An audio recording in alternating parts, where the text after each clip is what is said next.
Education has to have a revolution. It has to absolutely transform. And there's a lot of people that have sharp elbows, that want to work in silos, that don't want to see outside the big elephant in the room. And that's already happening. We're already seeing in some of the work that we do. People have a short attention span, they want snappy information, they want it on a YouTube video, they want to pause it, they want to rewind it, they want to pause it, want to rewind it, and then they want to multitask and do several things. That's the way the mind works. So why try to change that? We've got to bring this creativity, this type of innovation into the schools, shift the way that we do things. So I'll give you one example of that. At the moment, we do homework at home. But homework is something that we need support from. So our parents are trying to help us to do our homework.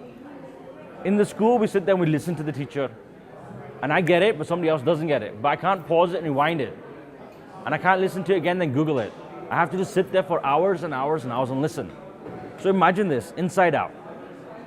My homework I do in school, so the tutor can help me. Hey, I'm stuck. Individual. Hey, I've done that, what next? And what we do at home is listen to the lecture. That's the kind of revolution that we need in education. And that's the revolution and things that we're piloting at the moment. And that's the things that we'd like to see scale.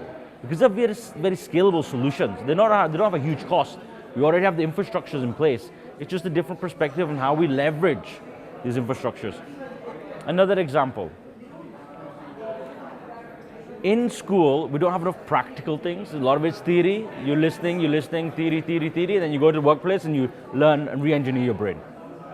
We've done a project with an organization called Small Tycoon. We'll give them 100 rupees. They have 3 weeks to think of a business, make a business plan, make some money, go out there and do something in a small team of 3 people. They're teenagers. They compete with professionals from the corporate world. 3 weeks, team. And normally it's the kids that do the best. One child with 100 rupees made about 130,000 rupees, legitimately.